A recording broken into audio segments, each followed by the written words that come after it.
You're listening to Centered. Thank you for listening and subscribing. This week, our special guest is New York Times best-selling author and former Obama speechwriter David Litt, whose latest book, It's Only Drowning, explores the search for common ground in an era of polarization. Plus, Elon looks to launch a third party, and the Supreme Court greenlights more federal worker purges. I'm Louis Miranda alongside Jeremy Murphy and Carl Meacham. David, congratulations. It was a fun read. I actually switched over to the audiobook version at some point, and your delivery there was great too. But there's the book. It's Only Drowning. I enjoyed it. I love the sense of humor, but also the substance in it. And I think it's such a great book for the moment we're in, where so many people are looking around and trying to make sense of the polarization. There's people who've ended relationships over the election outcome. There's a lot of people going through a forced professional transition here in Washington, but also around the country. Talk to us about how those dynamics, exacerbated by the pandemic, moved you to seek common ground with someone as different from you as your brother-in-law. Well, thank you all for having me on this morning, or at least we're taping it in this morning. The secret is out. I did not expect this to be a book about what it ended up being about. This book for me was my semi-retirement from politics. I got hooked on surfing at the advanced age of 35 years old. Was like, all right, I'm going to be a surfer dude now. I'm going to write a book about surfing because I was always going to be better at writing than surfing. So I had to figure out some way to make it all work. And then, to my surprise, the person who I ended up spending the most time in the water with was my wife's younger brother, Matt. And Matt and I have nothing in common. I mean, he's covered in tattoos. I'm wearing a T-shirt to tape a podcast, and that's my version of edgy. Um, Matt once threw out his back training to become an ultimate fighter. I once threw out my back lifting a bag of cat litter. So we're quite different. And we're also different in the ways that are dividing our country demographically, right? Matt um, has an electrician's license and is an electrician. He drives a pickup truck. I have a bachelor's and, from an Ivy League fancy school, and have spent my entire working life in front of a screen.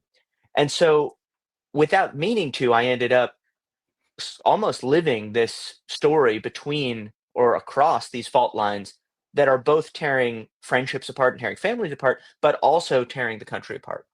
And what started as a book about, can David learn to surf? And that's still in there, as you said, Luis. There's plenty of funny stories about falling off a surfboard or almost getting eaten by a shark. But what the book ultimately ended up being about was this question of, in this moment when there really are major differences between us, and I don't want to paper over that, can we find ways to have relationships and friendships that cross those fault lines? Yeah, no, it was enjoyable to read. My brother-in-law is very different from me. My sister married someone who was younger. He was a Navy veteran. He was an airplane mechanic in the Navy. So he was deployed for back when the Abraham Lincoln was on its 18-month deployment, doing those bombing runs. He was the one keeping those planes running to do those bombing runs.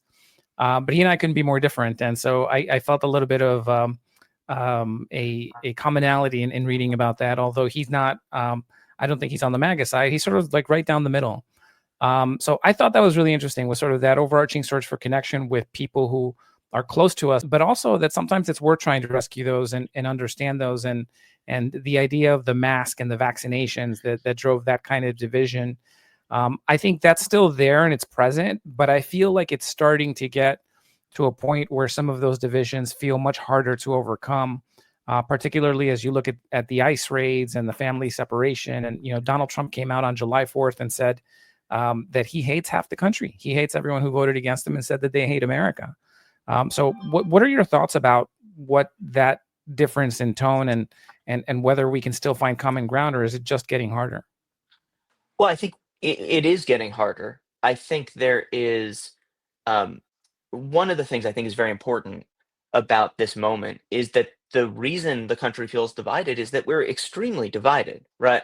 This is not, it turns out that actually when you peel back all the layers, we agree about these big things. We don't in many cases, right? For me, a bunch of guys in masks jumping out of an unmarked car and kidnapping a guy outside a Home Depot, that is as terrifying and as un-American as it gets. And there are other people, and I've gotten to talk with some of them in the course of, in the 2 weeks since the book has been out, who say, "Oh no, you're overreacting," and we're not going to find common ground on whether that's acceptable. My point with this is where it benefits Trump is when people say, because we can't find that common ground, we can't spend any time together. That doesn't work. And I'm not, by the way, suggesting that you have to spend time with someone you don't like, or that if Stephen Miller was like, "Hey, let's go surfing," I would be like, "Yeah, totally, let's do it." Right? Some people are beyond the pale, but I think most people aren't. And when people cut off contact with, their friends and family who voted for Trump, or in the case of me and my brother-in-law, he is not registered to vote still, but he's kind of in that Joe Rogan demographic, and he didn't get vaccinated, right? And I would have felt a lot of pressure to stop speaking to him or to not be friendly to him. And I don't think it's working as a way of getting people to change their behavior. I do think it's making people's lives less interesting and worse.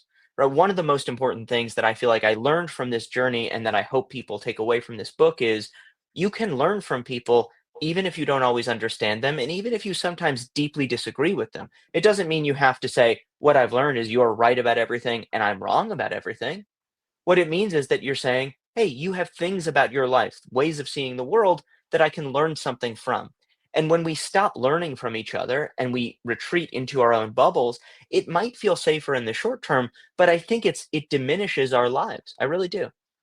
I have friends who voted for Trump, and we kind of decided that the talking orange in the White House is not worth ruining our friendship, and that's kind of Hmm. the line. Like, no, no, no, you're not going to ruin this friendship. It's too strong. Yep. And And I think, oh, sorry, go ahead, Louise. no, I was gonna say Jeremy was for some context, he was kind of an Alex P. Keaton Republican when we first met. He's evolved. He's a Democrat now. Not that it's not evolved, not to be. Is it, Uh, well, I don't know. I'm still a Democrat. I'd argue it's evolved, but I yeah, recognize reasonable minds might sometimes differ. Go ahead. yeah. Um, well, Jeremy, what I was going to say about this just real quick is I think what you're talking about with those friendships is important. And also, one of the things I found when Matt and I started hanging out together is it became a lot easier to talk about politics without it feeling like we're trying to debate each other.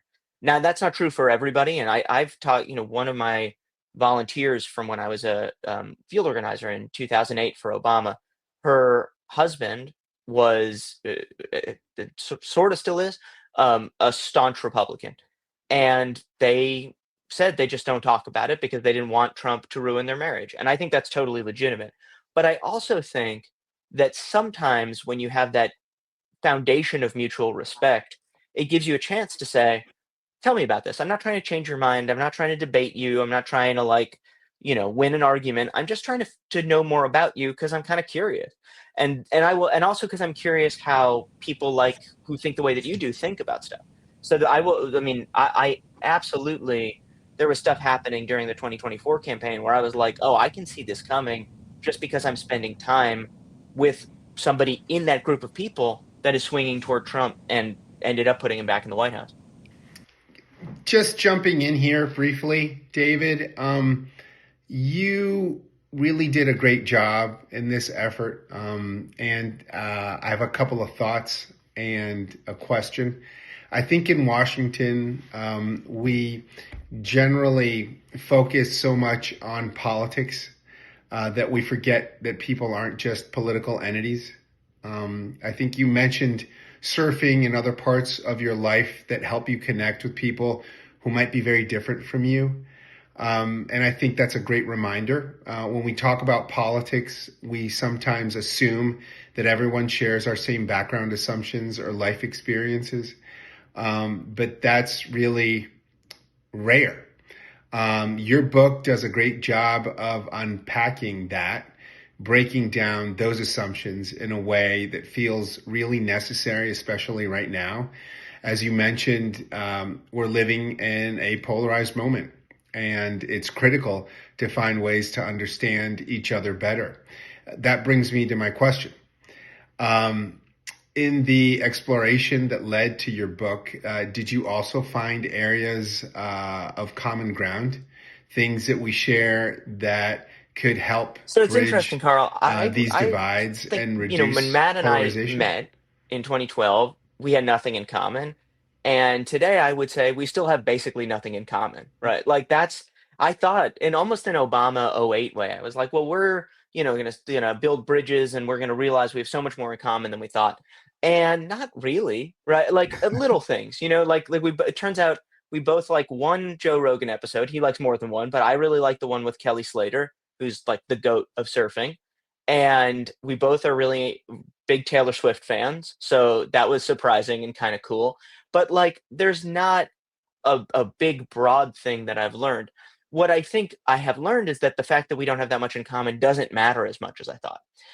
Now, one thing, by the way, that we obviously do share is an interest in surfing. So that, that's sort of what I think of as neutral ground. That I think is very important. And the other thing I will say is that once you're in that neutral ground, then you start to find things that surprise you. So just to give you two examples, and I'll try to make them quick. One is induction stovetops, right? So that's been a big sort of culture war issue because people like me say get rid of gas stovetops because of climate, and a lot of people on the right say, well, it's choice and freedom, and gas is American or something. And then Matt and I ended up in Spain at an Airbnb, and they had an induction stovetop, and now he really is into induction, not because of climate, but because it's a better way to make an evenly toasted breakfast burrito, right? Like that's so little things like that. I will also say, I was thinking about this the other day. Here, I'm in New Jersey right now. We have a bag ban in Monmouth County. You have to buy reusable bags. You can't get plastic or paper bags.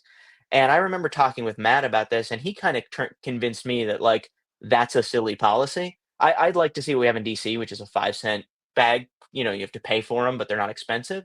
That I think would work better. But talking with him about it, I was like, okay, my reflexive position was, nope, this is good for the environment. The intentions are good. And the more I talked to him, the more I was like, yeah, I think this sounds dumb when I'm trying to defend it to like a person who isn't thinking politics all the time. And I think I learned from that. So I guess, Carl, my answer to your question is like yes and no. But when you have that neutral ground, you learn things that surprise you. I have a question. So I know some surfers, and they always. By the way, I don't surf. I don't put myself at risk willingly.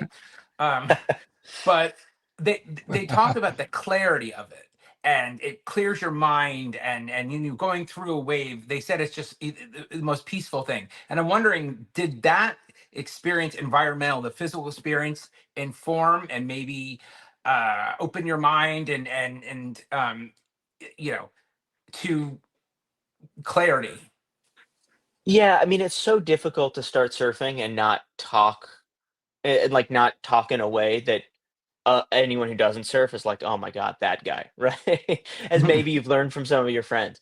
But I do think there's something to that. And first of all, I will say, if you're a beginner surfer at 35, it takes a very long time to get to any clarity. Like it was a year easily before I felt that sense that you're talking about. But it wasn't so much that like my mind, I saw like the ultimate truth while riding a wave. What I think it was more is that when you're on a wave, it's a type of energy that we don't experience in our lives. Our wave energy. This is a little bit wonky, so I'm going to keep it brief. But basically, the water is pulling up the wave. It's not actually going down. And what that does is it hits the bottom of the board. The water comes back out, and so you're essentially this reverse gravity that you never feel any other time. And it's very addictive to feel that. And it wasn't that in that moment I saw truth. It was realizing that that feeling that I'm chasing, and the feeling Matt's chasing, and the feeling the person next to me who I've never met and don't know anything about is chasing, it's all the same, right? We find the same thing transcendent and addictive. And I do think that's a useful reminder these days, because it can feel in a way that it didn't when, I had my first job in politics in '08, right? It felt more obvious to say we share goals, even if we don't always agree on how to get there.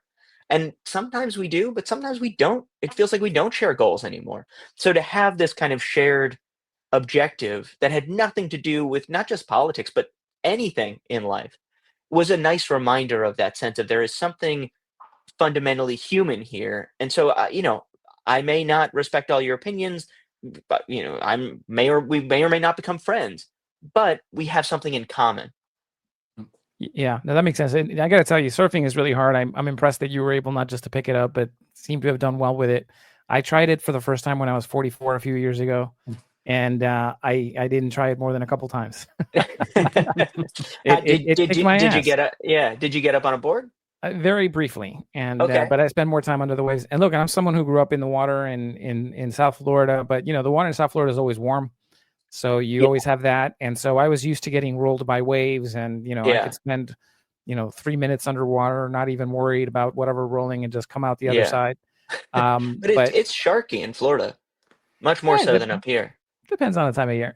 Yeah, well, I don't, at least the surf breaks, like New Smyrna and stuff. I guess that's further north than where you Yeah, grew up, but it's like famously sharky in a way. We have sharks in Jersey. We got a couple of sharks. yeah. Apparently, there's a lot this season, but it's not. Like Florida's one of the only places where I'd be like, oh, I'm not so sure. There's like And thank God for looking the for tracker. I fins. was I was hearing that in your book, and I was like, oh, I guess that's good that you can check if they're there, but I don't know if that makes it better or worse. Well, for Jeremy and Carl, that basically there's a research organization that it puts like Bluetooth tags on shark fins, and then you can follow the shark around. And what happens in theory is you know where the sharks are, but really like it just tells you once every week, once every couple days. So all you know is that the shark is around. So it's not really comforting. It's just kind of a reminder of like it's there. You'll probably be fine, but don't think too much about it. And how delayed? How delayed is the information, David? I mean, is it real time? Oh no, this is super delayed. So like it's maybe you could say okay, there was a shark here a day ago, Or is it but it's not delayed like a that you Find might My end up? Friends but with a shark. Find My Friends would be nice. Yeah, which is also I will Oh say boy. probably for the best because almost anyone who surfed has surfed around sharks. If there are any sharks in the area, sharks don't usually bother you, right? Like this is part of what I learned and what I end up writing about in the book that I was the kind of person who was like trying to calculate the odds of very low percentage events, right? Okay, sharks attack this many people in the year, and there's this many people in the beach, and then but factor that in by the constant of the fact that I'm in a wetsuit, which is harder for a shark to distinguish between a human and a seal, blah blah blah. And now I'm like, I don't know. After we get off this recording, I think I'm going to try to head out because around low tide, I'm like, yeah, there's sharks. Okay, it's fine. It'll be fine. Don't worry about it. Yeah, I think maybe it's because I watched Jaws early on. It's terrifying for me, but it's a really cool sport. I also think that the idea that you were exploring in the book about that change in your life too, I think is important, right? If your first book was about those hopey changey years at the White House, and that was kind of a coming of age story with the context of the West Wing, but this one also felt like that moment in your life when you're also trying to figure out who you are as you hit kind of that midpoint. Yeah. And I think we're all further along on it than you are, but I was gonna say I'm uh, 38, so I hope it's not quite the midpoint, but it's closer than I'd like. Yeah. But I think you could have done this without the sharks. Let's just be honest. Well, I don't know. I for me the question of a book all the time is it particularly a memoir, right? Is am I changing? Is this a story of how I'm changing? And that's when I started off just being like, oh, I'm surfing because I want a hobby. Then I was like, I'm going to write this book about surfing, and then I was like, I'm going to write this book about this friendship and surfing still in it. But to me, the moment I knew this was a book was when I felt that I was learning stuff that was making me a better person, and also that even if you were not in the water with me, right, you didn't have to be maybe Jeremy, I guess where we could end up is I learned things that I couldn't have learned without the sharks, but so that if you read the book, you can learn them without having any sharks in your life. yeah, I So I thought one of think, the more yeah, important ones along that same line of sort of coming to terms with middle age and with life and with the people who are in your life. I thought that idea, that theme that kind of emerged towards the end about, maybe you're doing something with someone, but what does it mean to do it together? In this case, yeah, you were talking about being surfing with Matt, but maybe he's on a different part. He wants to go for the more aggressive waves. You want to go for the more central ones. And maybe you see each other just 2 or 3 times along that space. yeah, Or maybe just at the end you catch up. And to me, that's such an important point for whether it's friendship or even a relationship. And in a marriage, you go through so many ups and downs, or a long-term relationship where like that idea that like it's okay if you spent your time in that part of the waves and I spent mine over here, as long yeah. as we're still kind of coming together at the end. Yeah, I mean, my rule for this book is I want anyone who reads it to talk in surf metaphors nonstop. So I feel like I'm winning here, Luis, um, because that's how I ended up. So it's only fair that other people suffer the same fate. Um, I I think I actually want to add something else that I learned and combine the two. So in surfing, when you catch a wave, even if you're pretty much a beginner, right? You feel amazing. You're like, I look so cool. Like, in your mind, you're like, oh, professional surfers, they look like I look because that's how I feel.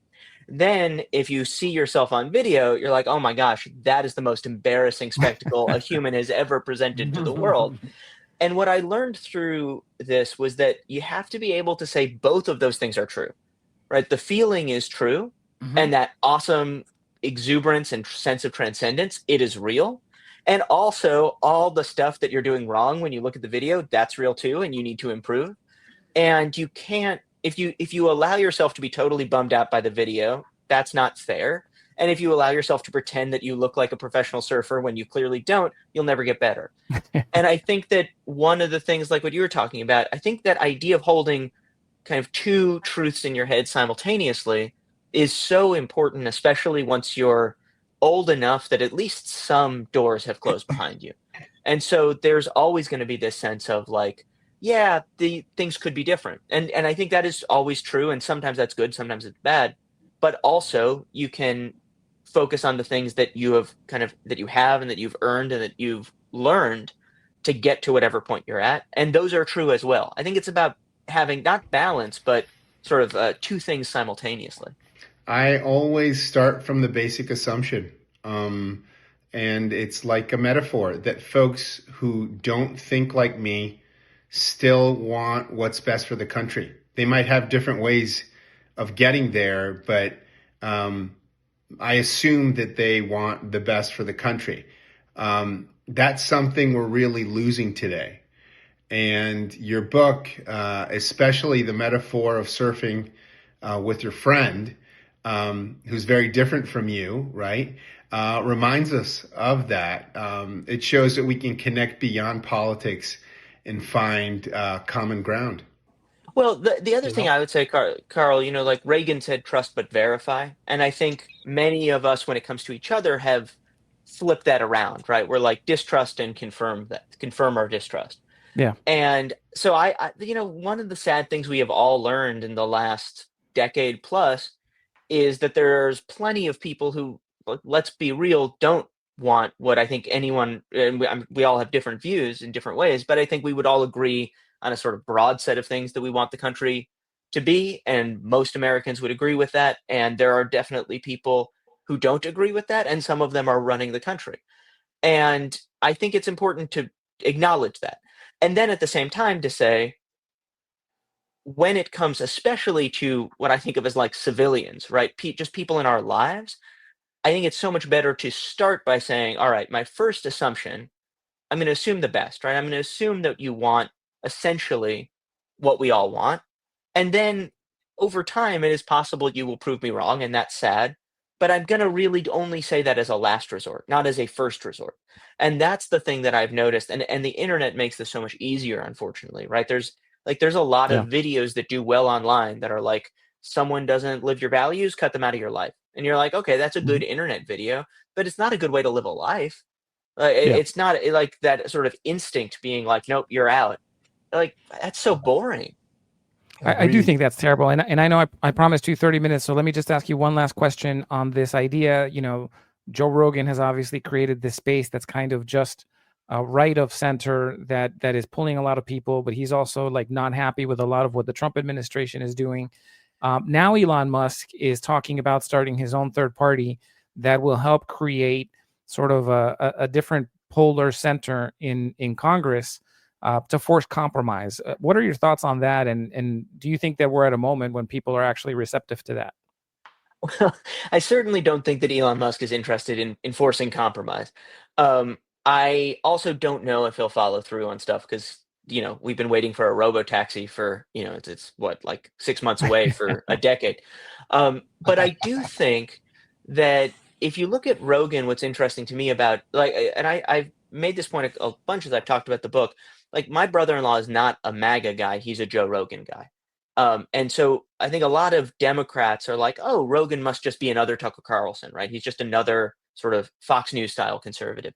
He's really not. What I think he taps into is a very American feeling, for better or for worse, of don't push me around and I want to be in control of my own life, right? I want to feel self-reliant. And that is true when it came to health, right? Where he's like, do your own research and like, get exercise, and that you do that instead of a vaccine. It's true when it comes to money. I think it's why crypto is so attractive to that group. And it's true, or it has been true when it comes to government. I think Trump is trying to tell everybody what to do all the time, right? Like that is kind of his thing now.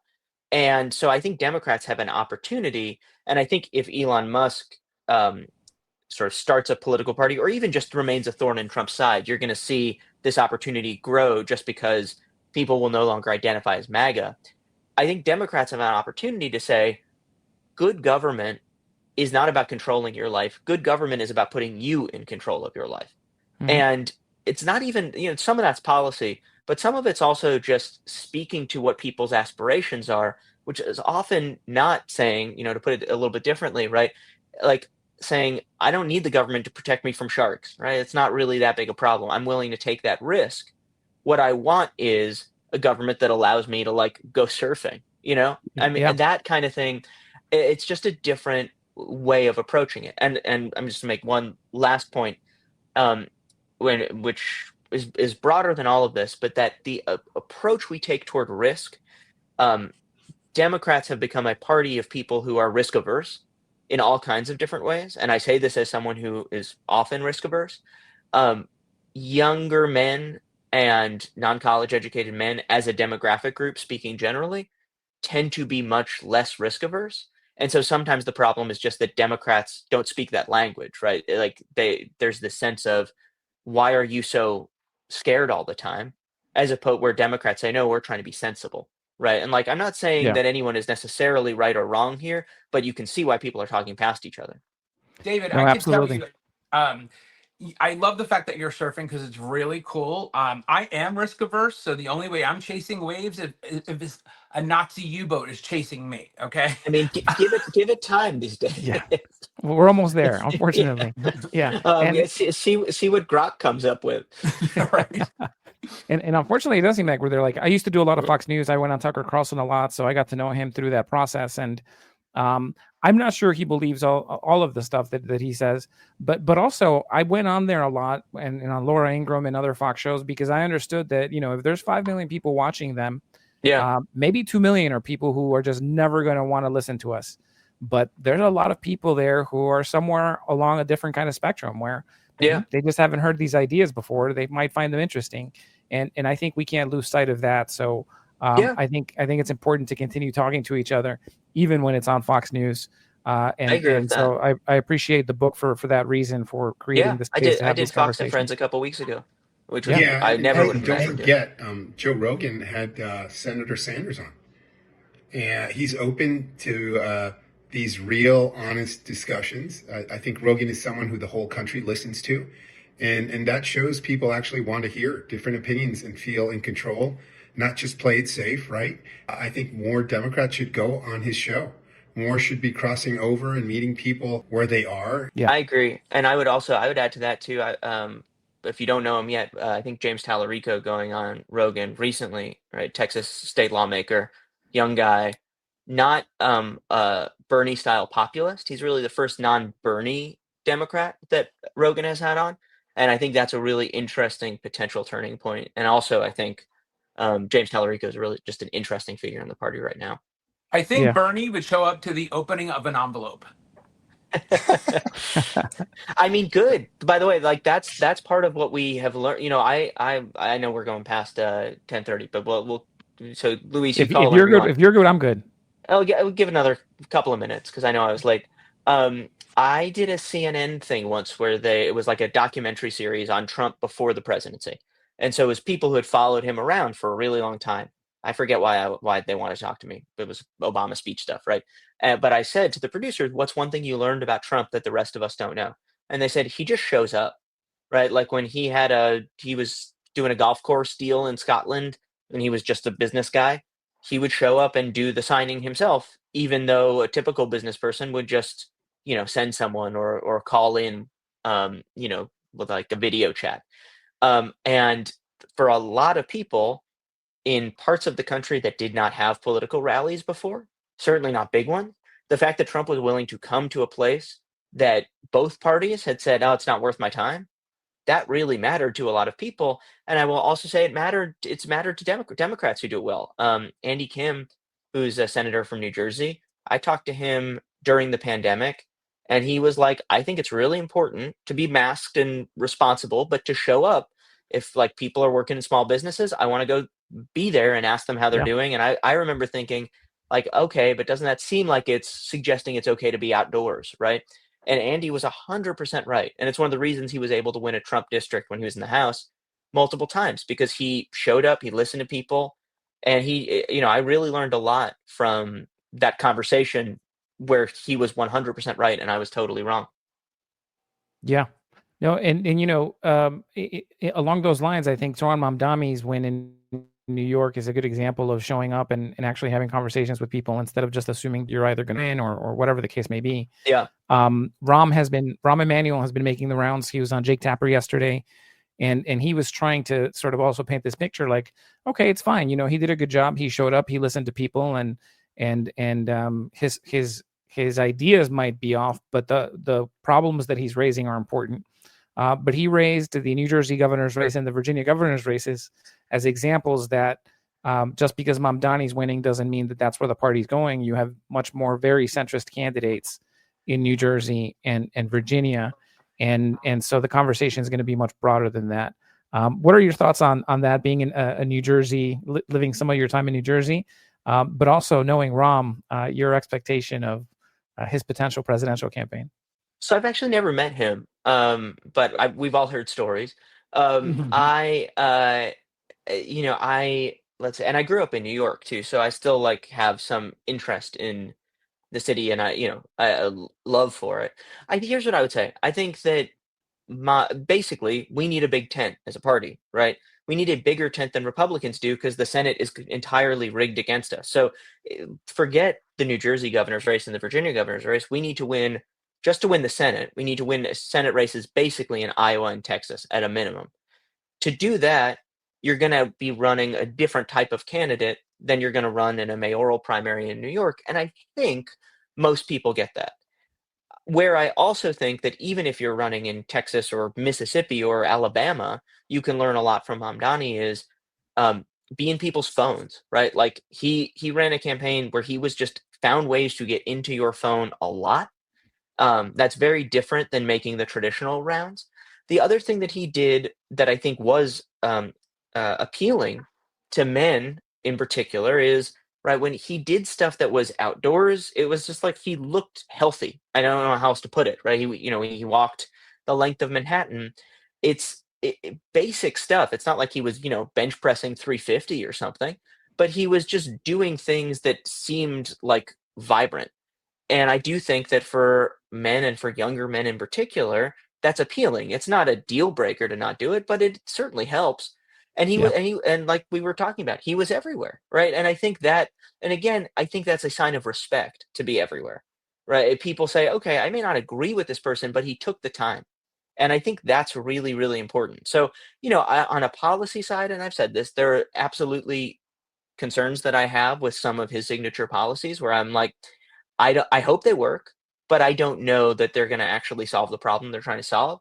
But on the other hand, I've been wrong about a lot of stuff. So I would love to be wrong about this too. I think it's like, it's an experiment. That's what democracy is all about. But I think that in particular, when it comes to the type of campaign and the type of candidate, there is a lot Democrats should learn nationwide. That's different than being like, oh, just copy paste, right? Yeah. That there's no one, but the big tent, you can never copy paste. Everyone's got to run their own race. Yeah, and I think that the challenge is just getting people excited, especially on the younger side of voters, that you're going to need in a general election in places and in situations where you are running more centrist candidates. But I think you're absolutely right. We are a big tent party. I remember when we won the majorities in 2006 in the Congress, that was such a big deal to build that coalition that would eventually put a Democrat back in the White House. It took people like John Tester in Montana to Yeah. win races, and Jim Webb in Virginia to win races to be able to get us there. Well, the other thing, and maybe I can kind of end. I know I'm supposed to be plugging my book, but I'm going to end by plugging someone else's Substack post. Steph Feldman, who was Biden's policy director and worked in the Obama White House as well, she wrote a really smart piece on her Substack. And I don't remember the name of the Substack, but Steph Feldman is her name. And it was about this idea of creativity, right? That it's not left and right. It's that Democrats need to get creative about policy. And that can look very different in a lot of different ways. I mean, I'm thinking about Mary Peltola in Alaska, who won a race by being pro-fish, right? That says I'm not like other Democrats, because you don't hear the Democratic establishment talking about fish. It's not socialist or capitalist or whatever. It's just creative. And so I do think that the sort of quote unquote Democratic establishment needs to be careful that they're not saying, oh no, we're the party of like stagnation, or like we're the wing that is stagnant, right? It's more about how do you do creative stuff everywhere that matches the place and that you're running and the voters who you're speaking to. That's a really good point. And, we're not going to forget to plug it. It's Only Drowning. Great book. We got that in there. Yeah. Thank you so much, David. I think it's a phenomenal book. I'm glad that it's already a bestseller. And it certainly contributes a lot to the conversation right now. Okay. Well, it was great to be here, and thank you for having me on, letting me talk about the book and also all this other stuff that you guys are thinking about. Thank you. No, I appreciate it. Talk to you soon. Take care. All right, and now let's turn to the federal judge who temporarily blocked the Trump administration from mass layoffs a few weeks ago. Just this Tuesday, the Supreme Court intervened and ruled, basically struck down the injunction. So in theory, allowing the administration to move forward with widespread layoffs, what they're calling reductions in force, or RIFs. New layoff notices are expected to go out imminently. And essentially what the Supreme Court did was to punt. They've done this in other cases. We saw it recently with the Supreme Court decision that struck down nationwide injunctions from federal district courts, but still left open the possibility of nationwide blocks, class action lawsuits, or individual lawsuits being filed in different districts. So they didn't rule on the substance on that bill. The birthright citizenship that was at the heart of that case didn't actually get decided. That's still pending Supreme Court action. But the decision, in essence, allowed the administration to move forward on treating births differently depending on where it happens. And not to mention a number of other cases that'll be affected by that, per that Supreme Court decision. But punting on the actual decision. And that's what we're seeing here, is essentially a determination by the court that the broader right of the president to issue this executive order is fine. The heart of this issue is whether the administration had the right to undo what Congress did through appropriations and authorizations at several agencies. The administration, in theory, is going to start those layoffs. But what's happened now is that the plaintiffs have asked for decisions on the actual reduction plans at each of the agencies. The judge in this case, the federal district judge, went ahead and issue a timeline that by Monday, the administration has to respond with those plans. Now, keep in mind, Marco Rubio, he was just asked about this, and he went ahead and said that, like, well, this is something we had already notified Congress about. So he expects the reductions at the Department of State to start moving imminently. But the administration had previously said that they couldn't provide those individual agency plans to the courts because they were pre-decisional. And yet, if they were about to issue layoffs, then that seems to contradict the idea that they hadn't actually finalized those plans, because otherwise, how do they issue layoffs if they haven't actually finalized the plans? And so this game that the administration is playing, and that the Supreme Court is giving them the space to play, is certainly creating a lot of concern and stress and unnecessary pains with the federal workforce. Remember that the federal workforce, for lack of a better word, keeps the trains running. You have the State Department personnel. We've talked about this in a couple of episodes ago, that they're the ones who are going to have to follow through on all of the outcomes, all of the potential issues that are going to result from the recent bombing of Iran, including proliferation issues. When you look at some of the other federal agencies that have been, some have already been dismantled. The Consumer Financial Protection Bureau is gone, and that ensured that consumers were protected from predatory banking practices, excessive fees, things like that. That's already gone. But you have a lot of agencies where federal workers that should be focused on providing legitimate services to taxpayers for their dollars and looking out for them are instead waiting for these cuts to happen, which is a really terrible thing. And this idea at the heart of this case, where the administration is claiming that the plans for the individual agencies weren't ready, were pre-decisional. This story is particularly concerning this week because we're also seeing that a top Department of Justice official who had been dismissed because of filing a whistleblower complaint provided now text messages to the Senate Judiciary Committee that shows and that proves that the top department official, who's currently being considered for the seat on the federal bench, by the way, had said that the Department of Justice needed to consider telling the courts basically F you and to ignore any court order blocking efforts to remove immigrants to El Salvador. It's incredibly concerning that this administration has been playing fast and loose with the judiciary. And even though federal district judges have been diligent in dealing with these cases, the Supreme Court appears to be giving a little bit too much space to this administration to try to play games. We have a Republican Party in Congress that's refusing to conduct any kind of check and balance. And then the Supreme Court gives them the space to sort of run a little bit roughshod as well. So we'll see what happens, but incredibly unnecessary stress being placed on the federal workforce over these potential new round of layoffs. And with that, thank you again for tuning in and for listening. Carl and Jeremy, thank you guys. Our gratitude again to David Litt for having joined us today. I thought that was a great segment. We'll see you next week. And in the meantime, if you're not already subscribed, please subscribe, please share, please tell your friends about the podcast and encourage them to follow us, and we'll keep the conversation going. Our panel featured Louis Miranda, former Obama White House communications advisor and former spokesperson at DHS, Carl Meacham, former Clinton appointee and a former senior Republican staff on the Senate Foreign Relations Committee, and Jeremy Murphy, former CBS executive, author, and publicist.